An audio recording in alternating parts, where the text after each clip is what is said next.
How to get the most bang for your charity buck. This story was originally published in November 2016 and has been republished with updates. It's the 6th annual Giving Tuesday, a holiday marketing tradition inspired by Black Friday, Small Business Saturday and Cyber Monday, but with a twist. Today thousands of charities are asking us to open our wallets.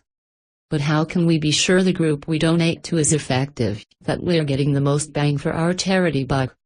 That question was vexing Eli Hassenfeld several years ago.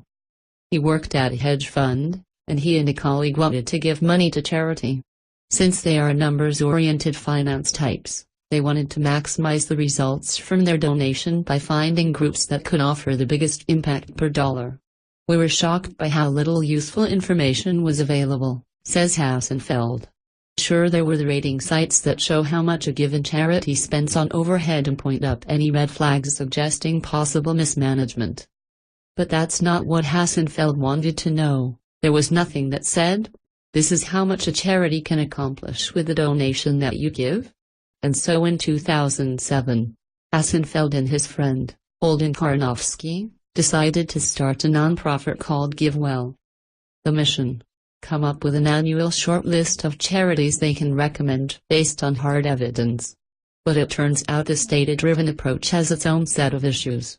First off, it means GiveWell has to limit itself to recommending charities for which there is scientific proof of effectiveness. Randomized controlled trials, by academics and health organizations, of, for example, distributing malaria nets in Africa to see how consistently and how effectively that reduces cases of malaria and saves lives, says Hassenfeld.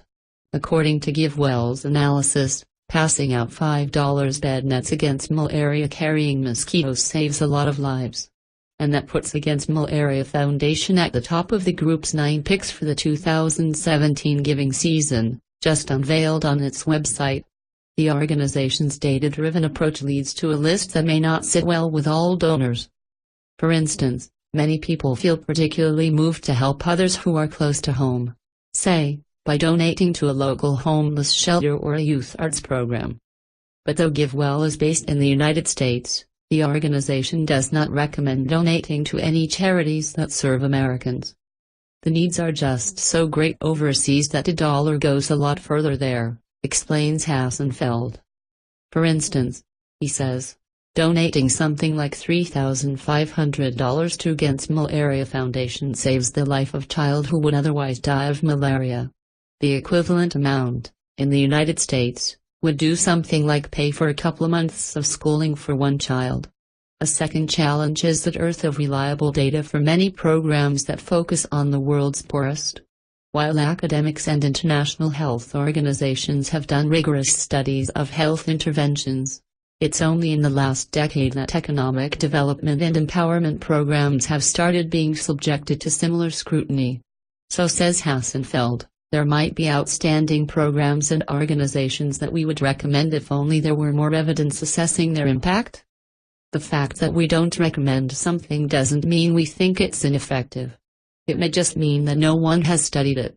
That had been the case with one of 2 new charities on GiveWell's 2017 list, Evidence Action's No Lean Season. The group provides no-interest loans to help farmers in Bangladesh migrate to the city for better paid work during the lean season when they're waiting to harvest their crops. Hassenfeld says GiveWell had been intrigued by the charity's work for several years, but it's only this year that he feels there is sufficient data to support a recommendation. Also, the charities that make GiveWell's cut aren't exactly household names. Take the Schistosomiasis Control Initiative. Yes, schistosomiasis. It's an intestinal worm, says Hassenfeld. He's very passionate on the subject. The worm is common among children in sub-Saharan Africa, causing cognitive and physical development delays, he notes. And according to GiveWell's analysis, Schistosomiasis Control Initiative can deworm a kid for just 50 cents. When the worms are treated, children may grow up to earn significantly more money in adulthood, says Hassenfeld. So a very small amount of money may have really, really large long-term effects. But Hassenfeld's argument for supporting schistosomiasis work points up a third issue with a data-driven approach to donation decisions. Social science research suggests rational, statistics-based appeals are not what motivate most people. Tell us about one child who needs our help and we're sold. Rattle off numbers about an obscure disease in a faraway place and a lot of us start to feel overwhelmed and turned off. Hassenfeld doesn't disagree. If my goal were to try to maximize the amount of money that I was able to raise for charity, I wouldn't do it via numbers and analysis, he says. I would do it via pictures and stories. But he says GiveWell is trying to appeal to a narrower slice of the donor pool, a particular type of person who's just thinking about their charitable giving in a very different way. For them, the very obscurity of schistosomiasis is a draw. They say, "This is not sexy, I haven't heard about this, and here's a group that's done the analysis and they say this is one of the best ways I can donate and accomplish a ton of good." In just 9 years, GiveWell has convinced about 14,000 people, largely technology and finance professionals under age 40, like the group's founders, to donate a total of more $100 million to the charities it has selected. Still, at least one of the charities on GiveWell's list is starting to rethink the data-based pitch for donations. It's a fairly new group called GiveDirectly, launched in 2009. We ran an in-depth story on their work that you can read here, and basically, it wants to take your cash and just hand it over to an extremely poor person. No strings attached. The beneficiary can spend the money however he or she sees fit. That idea can be a tough case to make, says Ian Basson, who manages donor relations for GiveDirectly among other duties. I mean, we are asking people to do something that I think most people instinctively psychologically are resistant to. But he adds that GiveDirectly is motivated by cold hard facts. It turns out that rigorous scientific evidence over the last 10 to 15 years has shown that actually giving people the power of choice to decide what their priorities are is one of the most effective ways to help the poor. Maybe they end up spending the money on school tuition for a school. Maybe they decide to install a new roof that saves them expensive continual repairs. The point is, studies show that extremely poor people often know their needs best, and when you just give them the cash, over the long haul incomes rise, hunger goes down. There's even more gender equality. GiveDirectly was founded by 4 economists who were inspired by those findings. At first they wanted to make their case to donors just on the numbers.